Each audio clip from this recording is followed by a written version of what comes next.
നമസ്കാരം. മസ്കിന്റെ ബുദ്ധിയിൽ ശിക്കാരി ശംഭുവായി അമേരിക്കയുടെ പ്രസിഡന്റ് കസേരയിൽ കയ്യിൽ കിട്ടിയതു മുതൽ ഡൊണാൾഡ് ട്രംപ് എന്ന കിറുക്കൻ ട്രംപ് ഇനി കാണിച്ചു കൂട്ടാത്ത വിക്രിയകളൊന്നുമില്ല. കുടിയേറ്റക്കാരെ അങ്ങേയറ്റം ദ്രോഹിക്കുന്നു, താരിഫ് ചുമത്തി മറ്റു രാജ്യങ്ങളെ ദ്രോഹിക്കുകയും ചെയ്യുന്നു. പക്ഷേ ട്രംപിന്റെ ഒരു വേലയും ഇന്ത്യയിൽ ചെലവാകില്ല. കാരണം ഇന്ത്യ നയിക്കുന്നത് നരേന്ദ്രമോദിയാണ്. അതുകൊണ്ട് തന്നെയാണ് ഒരു വശത്തെ ഇന്ത്യയെ സുഹൃത്ത് എന്ന് പറയുകയും മറുവശത്ത് പണി തരുകയുമാണ് ട്രംപിന്റെ പോളിസി.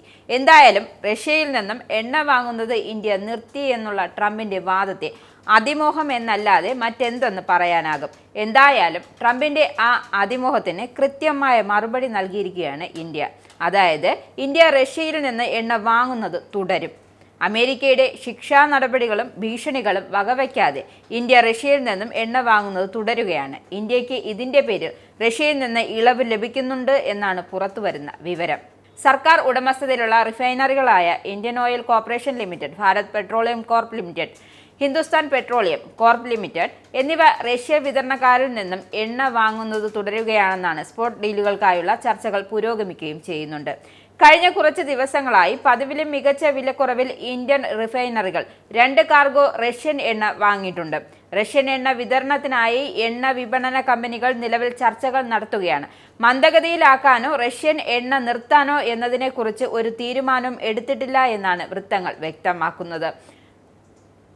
ആഗോള എണ്ണവിലയിലെ കുറവും കിഴവുകളും കുറയുന്നത് കാരണം റഷ്യൻ വിതരണം കുറഞ്ഞിരിക്കാം എന്നും, പക്ഷേ റഷ്യയിൽ നിന്നുള്ള ഇറക്കുമതി നിർത്തിയതിനെക്കുറിച്ച് ഒരു തീരുമാനം എടുത്തിട്ടില്ല എന്നും അവർ കൂട്ടിച്ചേർത്തു.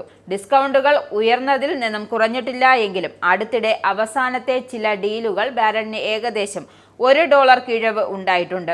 നേരത്തെയുള്ള വാങ്ങലുകളിൽ ഏകദേശം $1.7 കിഴവ് ലഭിച്ചതുമായി താരതമ്യപ്പെടുത്തുമ്പോൾ കഴിഞ്ഞ 2-3 കാർഗോകൾക്ക് ബാരലിന് $3 വരെ കിഴവ് ലഭിച്ചു. കൂടാതെ US പ്രസിഡന്റ് ഡൊണാൾഡ് ട്രംപ് ഇന്ത്യയുടെ റഷ്യൻ ഊർജ്ജ വാങ്ങലുകളെ വിമർശിച്ചതിനു ശേഷം ഇത് ഗണ്യമായി ഉയരാൻ സാധ്യതയുണ്ട് എന്നും വൃത്തങ്ങൾ വ്യക്തമാക്കുന്നു. 2022 ബാരലിന് ഏകദേശം $30 ആയിരുന്നു റഷ്യൻ എണ്ണയുടെ കിഴവുകൾ ഒറ്റയാക്കത്തിൽ ചുരുങ്ങി. ഇപ്പോൾ ചർച്ച ചെയ്യുന്ന കരാറുകൾ സെപ്റ്റംബർ ഡെലിവറി നടത്തുന്നതിനുള്ളതാണെന്നും ആഗസ്റ്റ് 7 മുതൽ ഇന്ത്യൻ കയറ്റുമതിയിൽ 25% തീരുവ പ്രഖ്യാപിച്ചിരിക്കുകയാണ് ട്രംപ്. കൂടാതെ ഉക്രൈനുമായുള്ള യുദ്ധത്തിന്റെ പേരിൽ റഷ്യയിൽ നിന്നുള്ള ഇന്ത്യയുടെ ഊർജ്ജ പ്രതിരോധ വാങ്ങലുകൾ പിഴ ചുമത്തിയും ട്രംപ് ശിക്ഷാ പ്രഖ്യാപനം ഊർജ്ജ വിതരണ പ്രതിസന്ധിയെയും വില വർധനയെയും കുറിച്ചുള്ള ആശങ്ക ഉയർത്തുന്നുണ്ട്. റഷ്യ പ്രതിദിനം ശരാശരി 4.5 ദശലക്ഷം ബാരൽ എണ്ണ കയറ്റുമതി ചെയ്യുന്നുണ്ട്. എന്നാൽ റഷ്യൻ വിപണിയിൽ നിന്നും പുറത്തുപോയാൽ 2022 കണ്ടതുപോലെ ആഗോള വിലകൾ കുതിച്ചുയരുമെന്നും വിദഗ്ധർ പറയുന്നു. അസംസ്കൃത എണ്ണയുടെ ശുദ്ധീകരണം നിർത്തിവെക്കുന്നതിനും പൂർണ്ണമായും മറ്റൊന്ന് ഉപയോഗിച്ച് മാറ്റി സ്ഥാപിക്കുന്നതിനും മുമ്പ് റിഫൈനർമാർ സാങ്കേതിക സാമ്പത്തിക സാധ്യതകൾ നടപ്പിലാക്കേണ്ടതുണ്ട്. US യൂറോപ്യൻ യൂണിയൻ വ്യാപാര കരാർ പൂർത്തിയാക്കുമെന്ന ശുഭാപ്തി വിശ്വാസം കാരണം വിലയിൽ വർധനവ് ഉണ്ടായിട്ടുണ്ട്. എന്നിരുന്നാലും ഡിമാൻഡ് സപ്ലൈസ് ഡൈനാമിക്സ് മുന്നോട്ട് കൊണ്ടുപോകും. കൂടാതെ റഷ്യയിൽ നിന്നുള്ള വിതരണം പതിവ് പോലെ തുടരുകയും ഡിമാൻഡ് സപ്ലൈസ് ഡൈനാമിക്സ് കുറയുകയും ചെയ്താൽ നിലവിലെ നിലവാരത്തിൽ നിന്നും വിലകൾ ഒരു പരിധിവരെ കുറയും. 2022 ഡിസംബറിൽ USഉം G7 രാജ്യങ്ങളും വില പരിധി പ്രഖ്യാപിച്ചിരുന്നു. യൂറോപ്യൻ യൂണിയൻ കഴിഞ്ഞ മാസം പരിധി ബാരലിന് ഏകദേശം $47 കുറയ്ക്കുമെന്നും പ്രഖ്യാപിച്ചിരുന്നു. ഇത് സെപ്റ്റംബർ മുതൽ നടപ്പിലാക്കും. ആഗോള എണ്ണ ഉപഭോഗത്തിന്റെ പ്രതിദിനം 7%, ഇന്ത്യയുടെ മൊത്തം എണ്ണ ഇറക്കുമതിയുടെ 36% റഷ്യൻ എണ്ണയിൽ നിന്നാണ്. 2022 ഫെബ്രുവരി മുതൽ ഇന്ത്യയിലേക്കുള്ള ഏറ്റവും വലിയ വിതരണക്കാരായി റഷ്യ മാറി.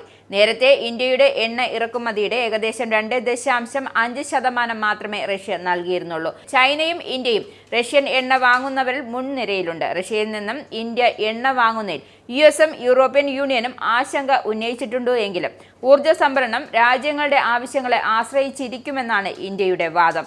ഇന്ത്യ അതിന്റെ അസംസ്കൃത എണ്ണയുടെ 88%-ലധികവും ഇറക്കുമതി ചെയ്യുന്നുണ്ട്. ഇസ്രായേലിന്റെ 5 സൈനിക താവളങ്ങളിൽ കനത്ത നാശനഷ്ടം. മോദി വെളിപ്പെടുത്തുന്ന ഇന്ത്യയുടെ വികസനത്തിന്റെ മയക്കുമരുന്ന് വിൽപ്പനയ്ക്കെതിരെ ശക്തമായ നടപടിയെടുത്ത് ഷാർജ പോലീസ്. അമേരിക്കയിലെ സാധാരണ മനുഷ്യരോട് കൂടിയാണ് കോൺഗ്രസിനുള്ളിൽ പങ്കുവയ്ക്കാൻ വി ഡി സതീശൻ ഓപ്പറേഷൻ സിന്ദൂറിൽ ഉപയോഗിച്ച